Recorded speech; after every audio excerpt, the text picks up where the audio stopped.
오늘은 가곡에 대해서 공부를 해보겠습니다.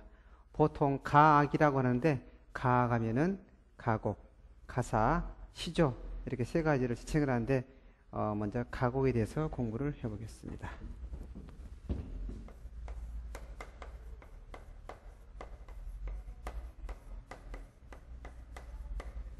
그럴 리 없겠지만은 벨칸토 창법에 의한 그 가곡이 아닙니다. 그렇죠? 예. 가곡은 보통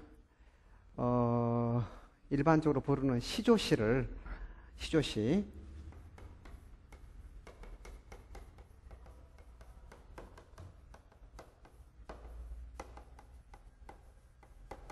시조시를 얹어서 부른 노래죠. 그래서 가곡의 그 기원을 보통 이제 고려시대 그쪽까지 올라갈 수 있는데, 이 가곡을 역사, 그 다음에 연주 형태, 장단, 음계, 변주법, 파생곡 이런 식으로 한번 훑어보겠습니다.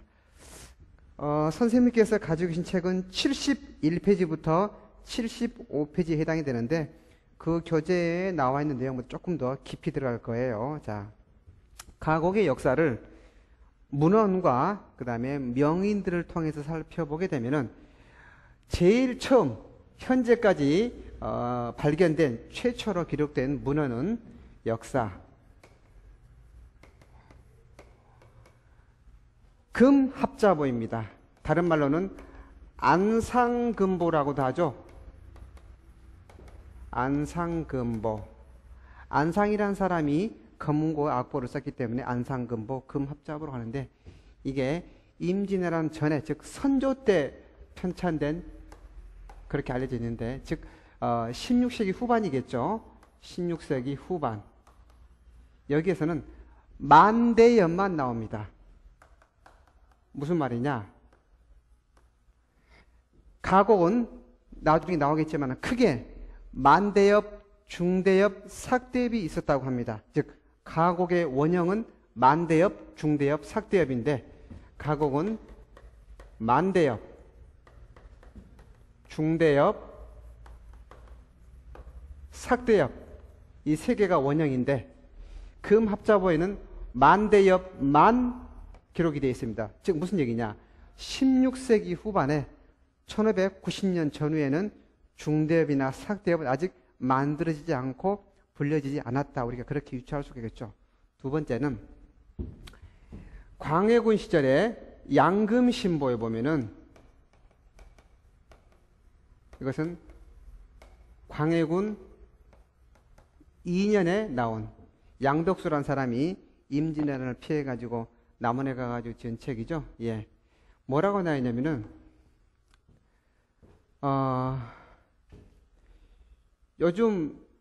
그러니까 요즘 말하면은 그 16세기 후반에서 17세기 초를 말하겠죠. 대엽조에는 만대엽, 중대엽, 삭대엽이 있는데, 이것은 고려 정과정의 삼기곡에서 비롯됐다. 그런 말이 있어요. 대엽조에는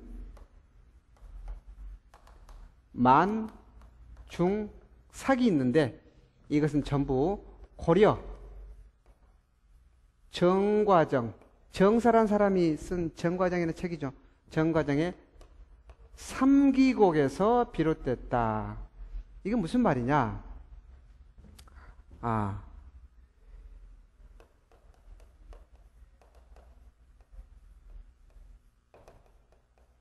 어떤 형식을 의미하는 거죠. 즉 16세기 후반에서 17세기 초에 광해군 시절에는 만대엽, 중대엽, 삭대엽이 있었는데, 고려의 정과정의 삼기곡에서 비롯됐다. 그런데 이 삭대엽은 무용 반주 음악이었습니다. 즉 많이 쓰인 것은 이 만대엽 쪽이었죠. 중대엽은 이제 바로 초창기였고, 이제 세 번째는 현금동문육이라는 책이 있어요. 현금동문육이. 이것은 광해군 12년에 쓰여진 책인데, 여기는 뭐라고 되어 있냐면은,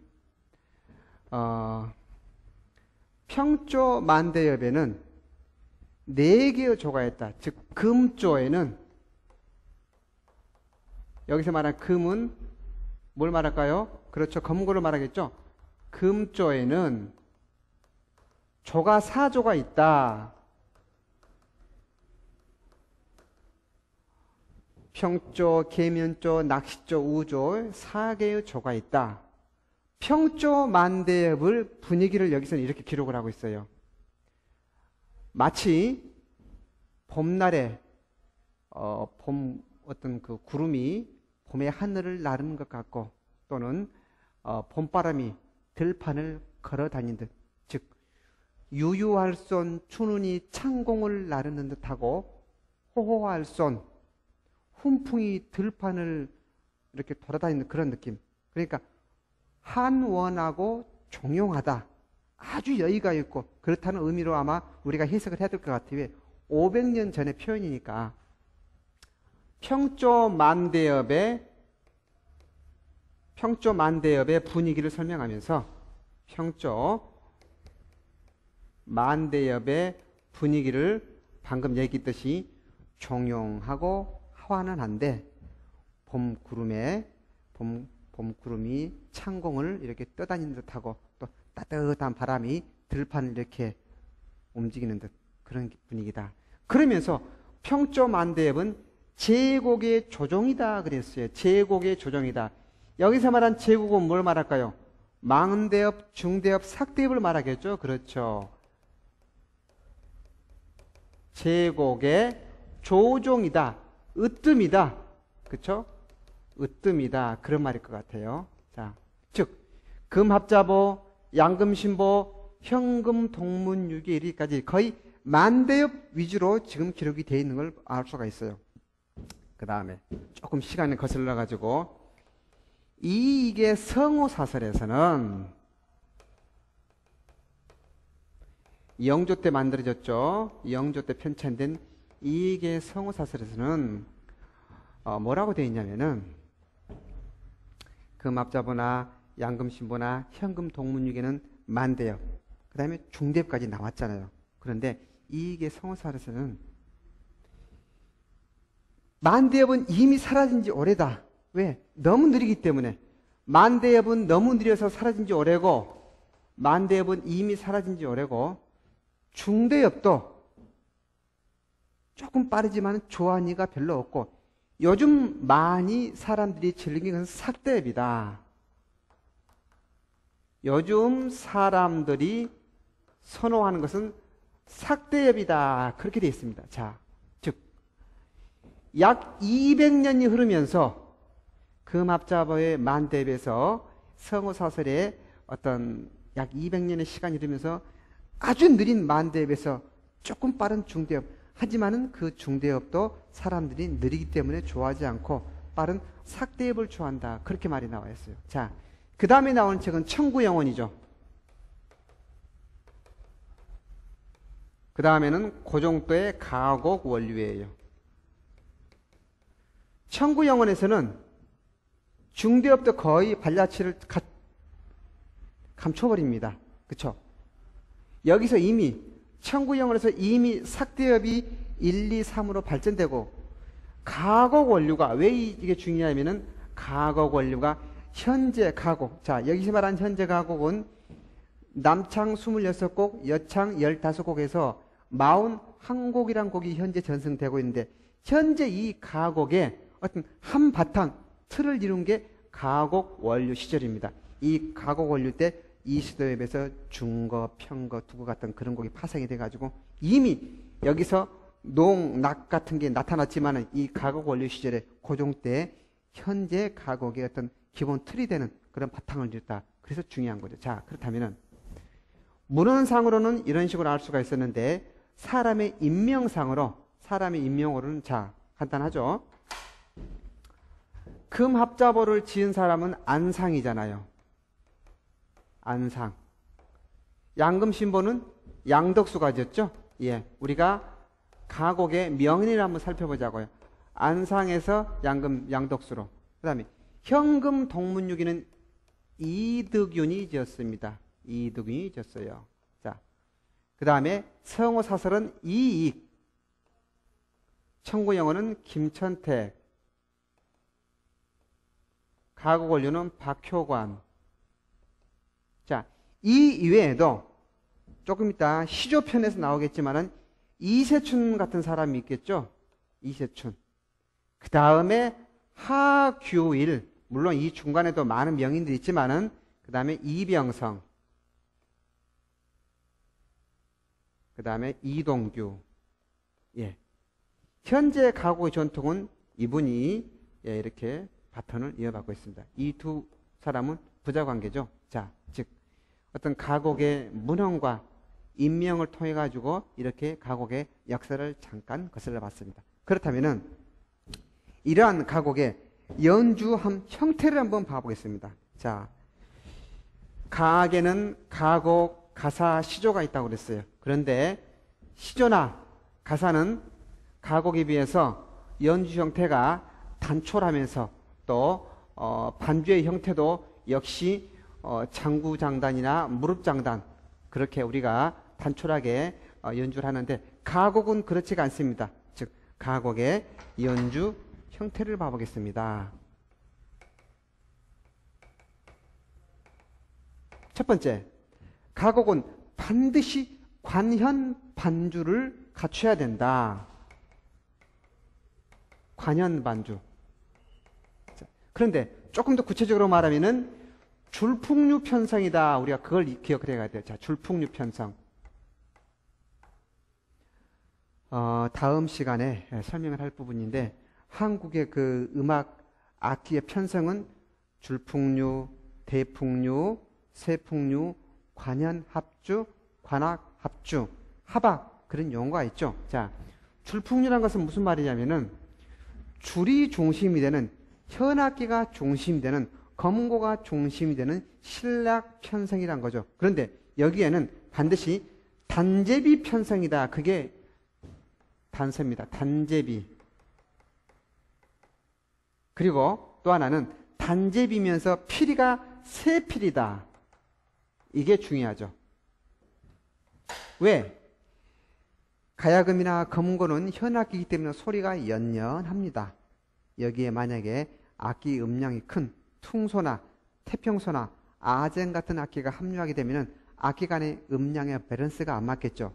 그래서 대금 같은 경우는 여기서 저치 위주로 불고 해금 같은 경우는 원산을 중심에서 가장자리로 이동을 하고 피리 같은 경우는 음량이 큰 향피리나 당피리를 쓰지 않고 세피를 쓰면서 또 그러면서 현악기의 음량을 배려해서 관악기들은 단제비 편성으로 역시 현악기도 단제비로 편성이 됩니다. 즉 관현 반주, 즉 줄풍류 편성이 가곡의 기본이다. 두 번째는 뭐냐? 어떤 그 연주의 원칙이 있습니다. 그걸 만약에 한바탕이라고 우리가 표현한다면은 자, 현재 가곡은 남창 41곡인데 현재 가곡은 남창이 26곡이 있고 여창이 15곡이 있습니다. 이 곡을 정해진 원칙, 자 여기서 말하는 정해진 원칙은 뭐냐면은 처음에 우조를 먼저 봅니다. 그 다음에 변조 과정을 거쳐가지고 계면조로 분다라는 거죠. 남창이든 여창이든 예. 물론 이 이전에 다스림이 있겠죠. 우조면은 우조 다스름, 계면조면은 계면조 다스름, 다스림을 한 다음에 자 예를 들어서 남창의 예를 들면은 처음에 다스림을 하겠죠. 남창의 예를 들면은 처음에 다스림을 합니다. 그런 다음에 초수를 불죠. 그래가지고 이수를 붑니다.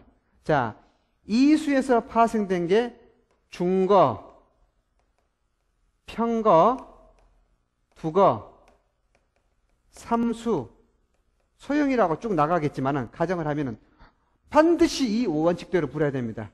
예를 들어서 다스림을 한 다음에 이수를 하고 초수를 분다. 그러지 않아요. 그리고 남창이 먼저, 여창이 나중에 그런 식으로 어떤 관현 반주에서 이렇게 한바탕을 어떤 원칙에 의해서 분다는 그런 게 있겠죠. 또 하나는 자 이렇게 불게 됐을 때 조성이 남창이 26곡이고 여창이 15곡이라고 했잖아요. 그러면은 이 안에는 우조곡이 있고 계면조곡이 있는데, 우조곡이 계면조곡이 있는데, 이 곡 중간에는 반드시 어떤 그 중간 역할을 해주는, 즉 조성이 변하기 때문에, 자, 한국 음악의 조성은 평조하고 계면조가 있잖아요. 평조라면 황종이 기음이 되면은 황태준임남, 임종이 기음이 되면 임남 황태고 그렇게 되겠죠. 그 평조에서 계면조로 갈 때 중간에, 여기서 말하는 중간은 중여음 또는 사장, 오장에서 어떠한 음을 신호로 해가지고 조가 바뀐다. 그런 것도 우리가 볼 수가 있겠죠. 그 명칭을 보게 되면은 방금 전에 초수, 이수, 중거, 편거, 두거 그런 말이 있었잖아요. 자, 그 명칭을 잠깐 우리가 살펴보게 되면은 초수라는 말은 첫이라는 겁니다. 처음이라는 거예요. 이수라는 것은 둘째라는 겁니다. 두 번째라는 거죠. 삼수라는 것은 셋째치라는 거예요. 그런데 선생님께서 악보로 보시면 알겠지만은 초수보다 이수가 더 느려요. 그런데 초수가 앞에 있다는 거죠. 이수에서 파생된 게 아까 중거, 편거, 두거, 삼수, 소형이라고 했잖아요. 자, 중거라는 것은 중간을 들어 올린다는 얘기예요. 지금 선생님께서 가지고 있는 책에는 이러한 내용이 안 나와 있지만은 본인의 강의는 기본 이론반이 다른 강좌보다 조금 더 깊이 들어가기 때문에 이 정도까지는 지금 다루려고 하는 것입니다. 어차피 아셔야 될 내용이니까. 자, 중거란 것은 중간을 들은다 그 얘기예요. 더 정확히 말하면은 초장에 12번째 박, 가곡은 한 장단이, 한 줄이, 정간이 16개가 있는 게가 있고 또 10개가 있는 게 있습니다. 그쵸? 16개가 정박이고 10개는 편박이죠. 예. 이 12번째 박, 여기서부터 들어 올려준 음정을 올린다는 얘기죠. 중청황이나 중청태로 음정을 올린다는 얘기예요. 그게 중거입니다. 편거는 뭐냐? 낮지도 않고 높지도 않는 중간 음역으로 분다는 거예요. 중간 음역으로. 두거라는 것은 뭐냐? 이 두자가 머리 두자죠. 기출문제 한번 나왔죠. 처음부터, 즉 첫음부터 음을 들어준다 그 얘기예요. 머리부터. 삼수라는 건 뭐냐? 즉 초수, 중거, 편거, 두거는 어떤 창법, 여기서 말하는 창법은 노래를 부르는 법이죠. 창법의 특성에 의한 어떤 구분법입니다. 음을 어느 위치를 어느 만큼 올려주는가, 그런 거에 의해서 중거냐 편거냐 두거냐. 또 시조하고도 연결이 되겠지만은 중거 같은 경우는 시조에 중허리 시조, 편거 같은 경우는 평시조, 두거 같은 경우는 지름시조, 이렇게 또 우리가 구분을 할 수가 있습니다. 자, 이러한 내용 우리가 용어를 알아봐야 되고, 남창 같은 경우는 그 노래를 부를 때 통성으로 부릅니다. 그런데 여창 같은 경우는 이러한 관현악 반주에서 노래를 부르지만은 남창에 비해서 속청, 우리가 가성이라고 하죠. 예, 속청. 자, 한바탕을 부를 때 창법은 두 가지인데, 남자가 부르는 남창은 통성을 그대로 부르는데, 여창 같은 경우는 속청, 그걸 다른 말로 우리가 가성이라고 합니다. 이러한 창법을 써가지고 연주를 한다. 우리가 그런 용어를 기억을 해야 될 것 같아요. 자, 형식 같은 경우는 이러한 관현 반주에 의해서 어떤 조성의 순서에 의해서 또는 창법적인 특성에 의해서 연주를 하는데 형식은 어떻게 될까? 여기서 말한 형식은 폼을 말한 거죠. 예.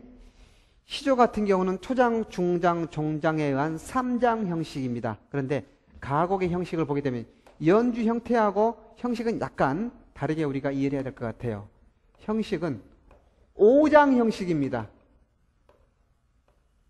그런데 이걸 우리가 조금 더 세심하게 살펴봐야 되는데 처음에 대여음이라는 게 있습니다.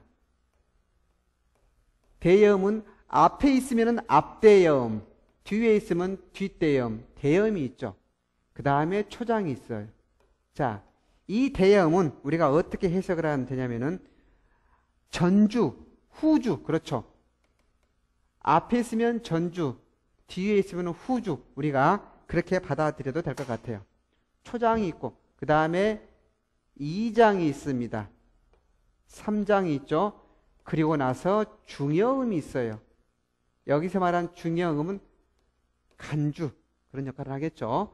그리고 나서 4장이 있고 5장이 있습니다. 즉 대여음과 중여음이 5장 형식 사이에 들어갔다. 우리가 그렇게 보면 될 것 같아요. 그런데 이 대여음을 불 때는 노래는 나오지가 않습니다. 악기에 반주만 하죠. 그러면은 대여음을 할 때 노래를 부른 사람은 그 악기군이 연주하는 선율을 들으면서 속도가 어느 정도 속도고 저 선율을 자기가 기억하니까 내가 무슨 노래를 불러야 되겠다. 실제적으로 그랬다고 합니다. 지금부터 7, 80년 전에 악사들께서는 이 100여 곡이 넘는 곡을 전부 외우셨대요. 반주하시는 분들도 다 외우고 노래 부르시는 분은 당연히 외웠겠죠. 그래가지고 이 대여음이 나오면 저것은 무슨 노래구나. 내가 그래가지고 준비를 했다라는 거죠. 초장에서도 가곡이 아까 한 장단, 기본 장단이 이렇게 돼 있다고 그랬잖아요. 이게 무슨 말이냐면 11장간, 5장간 합쳐가지고 16박이잖아요. 그러면은 대음에서는 노래가 안 나오고 초장에서도 첫 번째 박에서 11번째 박까지는 노래만 나옵니다. 즉 초장에 여기서 여기까지는 악기는 연주를 하지 않아요. 악기는 쉬고 노래만 나온다는 거죠. 그런 다음에 초장의 첫 번째 장단에 12번째 박부터 반주가 같이 합류한다. 또 그런 특성이 있습니다. 자, 2장, 3장에서는 노래와 악기가 같이 나오겠죠. 그런 다음에 중여음에서는 또 노래가 쉽니다. 즉 반주만 한다는 거죠. 예. 그런 다음에 4장, 5장은 역시 노래와 반주가 들어갑니다. 여기도 노래 플러스 반주가 들어가는 이러한 어떤 형식적인 특징을 우리가 알아봐야 될 것 같아요. 그러면은 이왕 형식이 나왔으니까 어떠한 노랫말을 가지고 가곡이랑 시조를 잠깐 비교를 해보면은 동창이 밝았느냐 노고질이 우지진다 소치는 아이는 상기안이 이렇느냐 제 넘어 살의 긴 밭을 언제 관리하느니 그런 남구만의 평시조가 있다고 가정합시다. 그랬을 때 시조 같은 경우는 동창이 밝았느냐 노고질이 우지진다 이게 시조 같은 경우는 초장이 됩니다. 그런데 가곡 같은 경우는 그러지가 않아요. 동창이가 초장이 됩니다. 그리고 노고질이 우지진다가 2장이 돼요. 소치는 아이는 상기안이 이렇느냐 이것은 시조에서는 중장이 됩니다. 가곡에서는 3장이 돼요. 제너머 살의 긴 밭을 언제 갈려 하느니 이게 종장이 되죠. 시조에서는.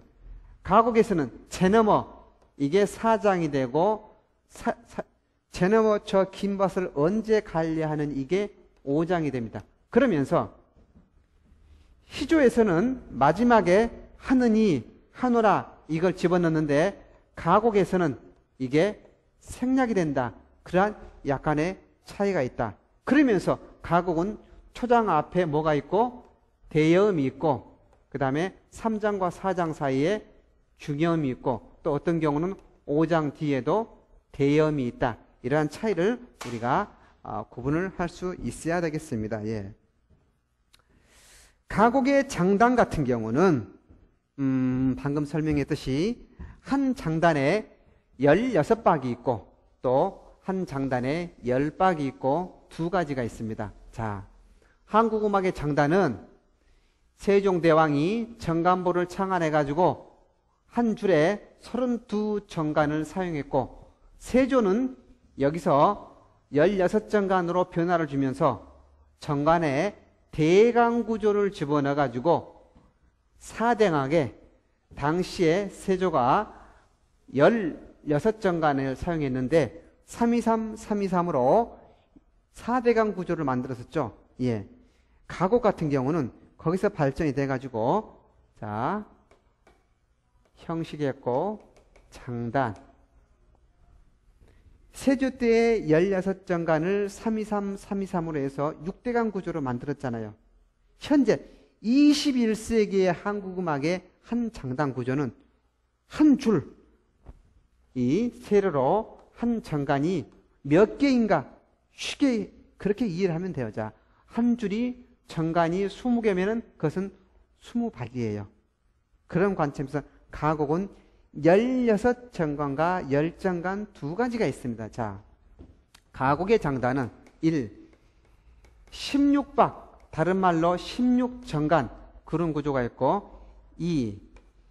10박 또는 10정간 그런 구조가 있는데 이 16박 정간 구조가 기본 박입니다. 즉 그러니까 10박은 변형된 박자다 그렇게 우리가 해석을 하면 될 것 같아요. 자, 그런데 이 16박의 정간 구조를 보게 되면은 가곡은 2대강 구조입니다. 그쵸? 예, 가로로 선이 하나밖에 없어요. 여기서 여기까지가 11정간이고 여기서 여기까지가 5정간이에요. 그러면 이게 16박이잖아요. 자, 10박 정간을 봐볼까요? 10박 같은 경우는 여기는 3정간이고 여기는 7정간이겠죠. 이 10박 정간을 우리는 다른 말로 편장단 그렇게도 압니다. 예. 대부분은 16박 정간인데 10박은 엄편, 편수, 편락 같은 그 일부 곡에서 이렇게 10박 정단의 구조가 있다. 그렇게 보시면 될 것 같아요. 자, 이 장단에서 점이라는 용어와 박이라는 용어가 있습니다. 자, 점이라는 것은 무슨 말이냐면은 장구가 들어가는, 자, 장구라면은 채편도 있을 것이고 부편도 있을 것이에요. 자, 장구가 들어가는 그 기호의 박의 그 숫자를 말하는 겁니다. 여기가 장구가 들어갔고 여기가 들어갔고 그러면은 하나, 둘, 셋, 넷, 4점이에요. 그런데 박은 몇 박이냐? 박을 셀 때는 정간수로 세야 돼요. 비록 여기는 아무것도 없지만은 하나, 둘, 셋, 넷, 5. 즉 4.5박이다. 그렇게 해석을 하면 될 것 같아요. 자, 이 16박과 10박, 기본박과 편장단은 장구의 점수는 동일합니다. 장구 점수는 똑같고 박만 차이가 있죠.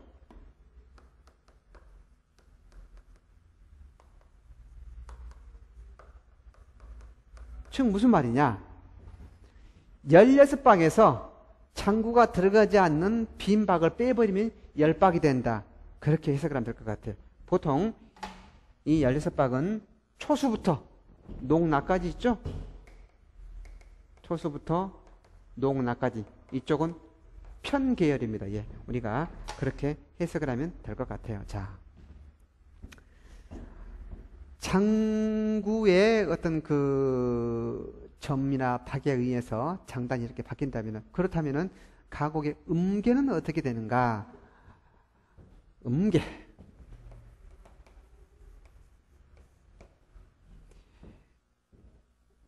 세조가 세종대왕께서 만든 보태평과 정대업을 종묘 제례약으로 채택을 하면서 평조와 계면조의 오음계에 의해 가지고 음계가 그때 어느 정도 당시 15세기에 맞는 음계가 어느 정도 형성이 돼 가지고 아깝게 보면은 평조 7개, 계면조 7개에서 14개의 악조를 만들어 놨습니다. 자, 그 음계가 그대로 가곡에서 연결이 돼 가지고 평조 같은 경우는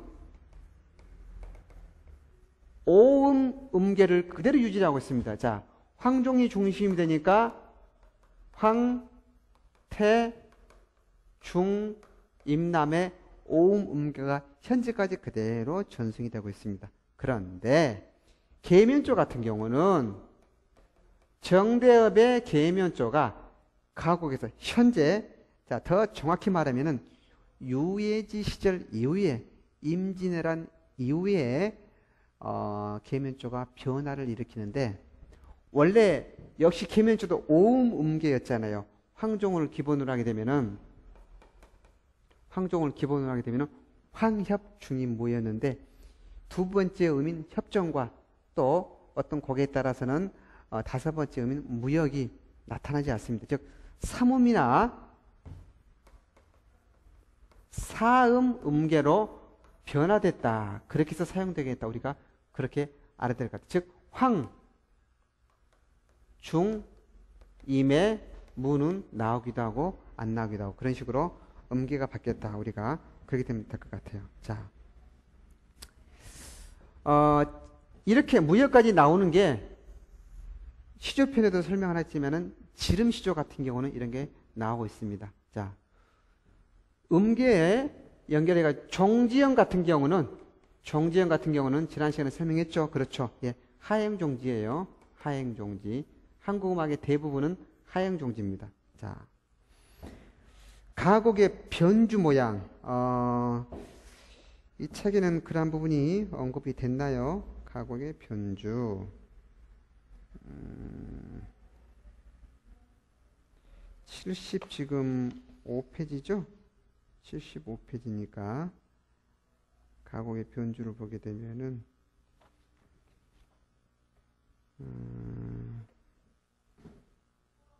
파생곡은 있는데 변주 같은 경우는 설명이 안 되어 있죠. 영어를 좀 설명을 해보면은 아까 여기 있네요. 71페이지 봐보세요.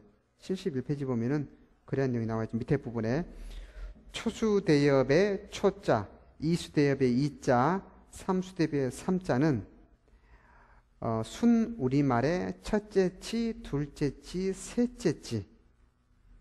그 밑에 중거, 편거, 두거는 아까 설명했죠. 이수대엽에서 파생된 곡들인데 중거는 중간을 든다. 더 정확히 말하면 초장 첫 번째 장단에 12번째 박을 드는 거예요. 편거는 평평하게 시작한다. 더 정확히 말하면은 이렇게 해석하면 될 것 같아요. 이수는 임종으로 시작하고, 그쵸? 예, 방금 편거는 중려로 시작하고, 처음을 드는 두거는 남려로 시작하고, 삼수는 청태주로 시작하는, 하지만 그 부분은 현재 기본 이론반에서는 좀 깊이 들어가기 때문에 그 음정을 생략을 하고, 자, 72페이지로 넘겨가지고 소영이는 삼수에서 파생됐다. 또 농, 그런 내용이 있는데, 이수대엽에서 출발한 현재 가곡은 삭대엽이 원형이고, 자, 우리가 용어를 개념을 혼동하면 안 돼요. 처음에 얘기했던 가곡의 원형은 만대엽, 중대엽, 삭대엽이라고 그랬어요. 그런데 현행 가곡, 방금 전에 했던 가곡의 원형은 만대엽, 중대엽, 삭대엽이라는 것은 현행 가곡 이전에 지금까지의 가곡을 말한 것이고, 현재 전승되고 있는 가곡 41곡의 원형은 삭대엽입니다. 그 삭대엽은 기본이 이수대엽이다. 그렇게 생각하면 될 것 같아요. 왜냐하면은 처음에 초수로 시작을 하지만은 이수로 시작해가지고 끝나는 게 태평가인데, 태평가는 이수대엽을 변주한 겁니다. 즉 결론적으로 가곡은 이수대엽에서 시작해서 이수대엽으로 끝난다. 그래도 그렇게 틀린 말이 아닌 것 같아요. 자, 즉 그 이수대엽에서 중거, 중간을 드는 중거, 편거, 평평한 편거, 머리를 두는 두거, 중거, 편거, 두거, 삼수, 세제치, 소형이 그런 말이 있는데, 삼수, 그것은 처음부터 2장까지만 들어 올리고 2장 이하는 음정을 떨어뜨리는 것이고, 소형이는 처음부터 5장까지 음을 높은 음으로 부는 거예요. 즉 소형이는 아주 떠들썩한 겁니다. 시끄럽다는 얘기죠. 삼수도 처음에 머리를 들어 올리고 소형이도 들어 올리지만은 삼수는 2장 이하부터는 다시 음정을 떨어뜨리고 소형이는 계속하는, 소형이는 삼수의 변주다. 그렇게 우리가 해석을 하면 될 것 같아요. 또 하나는 그 72페이지 그 도표 위에 보면 언이라는 용어가 나와 있는데, 이 언이라는 것은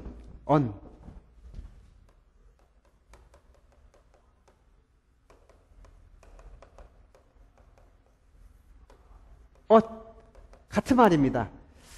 우리 그 밥을 할 때 쌀을 씻다 보면은 쌀 속에 뉘가 있습니다. 뉘라는 것은 뭐냐면은 곡식은 곡식알인데 기장이나 수수나 또는 못 먹는, 그래서 저희 부모님께서는 쌀을 씻을 때 돌이 있는가 이런 뉘가 있는가 그런 걸 잘 봤거든요. 즉 어떠한 본질 속에서 이 본질하고 약간 반하는, 반대되는 그 무엇, 그걸 우리는 반직이라고 합니다. 반직이. 자, 이 언이나 엇은 이런 거죠. 처음에 음악을 부를 때는 A라는 창법에 의해서 부르다가 어느 시기부터 B라는 창법으로 이질적인 창법이 하나의 곡 속에 들어가 있는, 그걸 우리가 엇이라고 한다. 쉽게 그렇게 생각하면 될 것 같아요. 두 가지 창법이 한 곡 속에 들어있다. 예. 농, 낙편, 얼농, 평농, 계락, 우락, 얼락, 편락, 편수, 언편. 거기서 나오는 언이나 엇 같은 경우는 이러한 어떤 그런 이질적인 두 창법적인 요소가 한 곡 속에 들어있는, 우리가 그렇게 해석하면 될 것 같아요. 더 정확히 말하면은 초장은 반드시 높은 중청 태주로 질러내야 됩니다. 그래가지고 2장 이후부터는 흥청거리면서 어떤 그 요성도 많이 쓰고, 초장부터 2장까지는 높이 질러내요. 그러다가 2장 이후부터는 요성도 굵은 요성을 하고 그러면 흥청거리는 그런 어떤 창법의 변화를 주는, 이라는 것을 우리가 또는 엇이라고 한다. 우리가 그렇게 받아들이면 되고, 실제적으로 노래를 들어보시면은 그러한 창법적인 특징을 우리가 금방 캐치할 수 있을 거예요. 자, 계락, 우락, 얼락이란 게 있습니다. 언락이 아니죠. 얼락이죠. 예. 계락이란 것은 그렇죠. 계면조 선법에 의한 락. 우락이란 것은 평조 선법에 의한 락. 얼락도 역시 평조 선법에 의한 락. 그렇죠. 예. 그러면 농은 뭐고 낭은 뭔가? 농이라는 것은 아까 설명했듯이 흥청거리는 거예요. 그런데 낙은 거기에 비해서 약간 담담한 그런 어떤 선율적인 면이 있겠죠. 예. 결국은 본인의 설명보다 많이 들어봐야 돼요. 자, 또 편수나 엄편이라는 용어가 있습니다. 음악의 형식에서 설명한 것 같은데, 서도의 공명가, 사설 공명가, 수심가, 역금 수심가, 그 다음에 엄편, 편수, 편락을 역금 형식, 확대 형식을 설명하면서 강의를 했습니다. 촘촘히 엮는다라는 거죠. 장단은 변함이 없는데 그 동일한 장단 내에서 글자 수가 많이 들어가니까 결국 말이 빨라질 수밖에 없겠죠. 그렇게 엮는 것, 그걸 우리가 편이라고 합니다. 편수는 역금이고 엄편은 엇의 역금이다. 그렇게 시작될 것 같아요. 시조 같은 데 보면은 어시조, 사설시조. 그렇죠. 예, 예. 방금 얘기했던 작가의 공명가, 사설 공명가 등. 민요 같은 경우도 강원도 아리랑이나 또는 역금 아리랑 그런 게 있겠죠. 예. 반엽, 우롱. 자, 반엽은 아까 악조에서 잠깐 언급을 했는데, 우조에서 계면조로 갈 때 또는 계면조에서 우조로 갈 때 그러한 곡을 우리가 변조라고 했을 때 변조에는 두 가지가 있죠. 평조에서 계민조로 가는 게 있어요. 자, 반엽, 환계락, 편락 이런 곡 같은 경우는 3장이나 4장 이후에 어떠한 임종이라는 음을 흔들어주거나 퇴성을 하면은 이걸 신호로 해가지고 조가 평조에서 계민조로 바뀌는 겁니다. 그러니까 평조에서 계민조로 바뀔 때 여기서는 반드시 임종음의 변화가 있어야 돼요. 또 아예 반대로 계면조에서 평조로 가는 곡이 있죠. 예. 뭐가 있을까요? 그렇죠.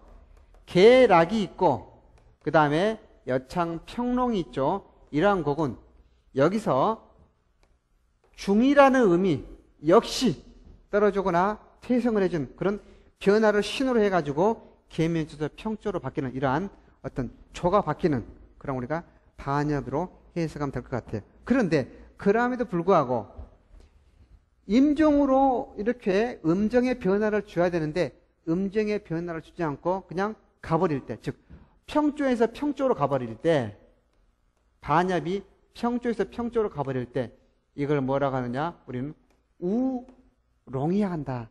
그러니까 그 용어의 개념을 정확히 아셔야 될 거예요. 자, 아까 초수대엽에서 시작해가지고 이수대엽에서 변형된 6개의 곡이 가곡의 기본이라고 했죠. 끝은 태평가로 끝냅니다. 계면 태평가로 끝내요. 자, 태평가를 보게 되면은 한 장단이 이렇게 16장간 있잖아요. 예. 그러면은 이 11장간은 거문고만 연주를 합니다. 노래도 안 나오고 다른 악기군도 안 나와요. 그 다음에 여기서부터 이제 들어가는 거죠. 다른 악기군들이. 그래가지고 초장에서 역시 첫 번째 방에서 11번째 방까지는 악기는 안 나오고 노래만 나오고 그 다음에 12번째 방 이하부터 악기하고 노래가 나오는 이게 태평가의 어떤 성질이죠. 자, 이러한 가곡의 파생곡을 살펴보게 되면 아까 가곡의 연주 형태는 관악기와 현악기와 합주에 의해서 어떤 노래의 연주 순서에 의해서 어떤 조의 어떤 그 변청 과정을 거치면서 어떤 형식적인 그런 면이 강하다고 했는데 가곡에서 파생된 파생곡이 있습니다. 그걸 우리는 뭐라고 하느냐? 자진 한입이라고 한다. 한자로는 똑같이 삭대엽이라고 쓰는데 자진 한입은 뭐냐? 현악기가 빠지는 거예요. 자진 한입. 가곡의 파생곡.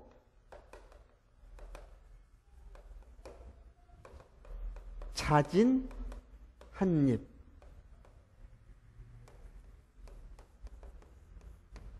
삭대엽이죠.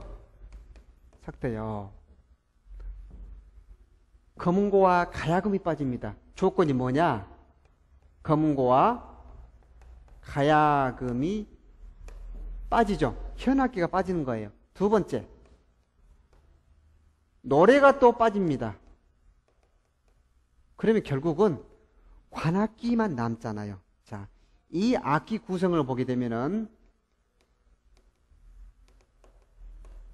여기서 쓰는 피리는 이제 새 피리가 아니에요. 지금까지 가곡은 아까 연주 형태에서 줄풍리의 연주 형태를 갖춘다고 했잖아요. 신뢰하게 단제비 편성, 우리는 그걸 기억해야 되고, 피리는 새 피리라고 그랬어요. 그런데 이 자진 한입에서는 향피리를 씁니다. 그런데 향피리가 2개가 들어가요. 그리고 대금이 하나가 들어갑니다. 해금이 하나가 들어가요.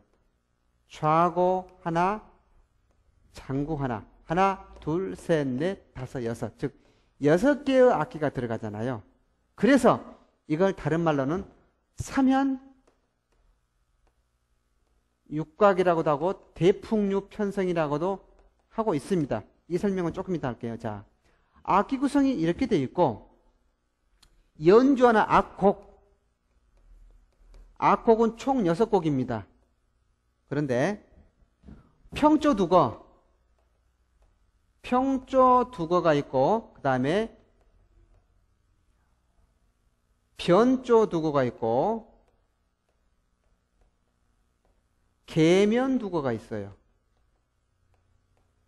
그 다음에 농, 낙, 편 하나, 둘, 셋, 넷, 다섯, 여섯 이 6곡을 우리가 자진 한입이라고 합니다. 평조 두거와 변조 두거를 우리가 뭐냐고 하냐 경풍년이라는 또 다른 아명이 있어요. 그리고 계면 두거는 염양춘이라고 합니다. 그리고 이 농락편을 우리가 수룡음이라고 해요. 자, 이 영어를 우리가 잘 이해를 해야 돼요. 가곡에서 검구나 가야금이 빠지고 노래가 빠진 상황에서 향필이 2개, 대금 하나, 해금 하나, 자고 하나, 장구 하나로 편성된 음악을 우리가 자진 한입이라고 하고 그 자진 한입은 악곡이 6곡이다. 평조 두거와 변조 두거는 경풍년이라고도 부르기도 하고 계면 두거는 염양춘, 농락편은 수룡음이라고 한다. 자, 아까 삼연육각과 대풍류를 나중에 설명한다고 했는데 똑같은 악기 구성이면서 똑같은 악곡을 연주하는데 이 삼연육각은 무용, 반주용 쓰이는 용도가 다르죠. 그 다음에 대풍류는 감성용일 때 이렇게 용어가 다르게 쓴다. 우리가 거기까지 알아야 될 것 같아요. 자, 이러한 파생곡이 있습니다. 잠깐만 쉬었다가 이러한 가곡과 관련이 있는 가사와 시조를 살펴보겠습니다. 잠깐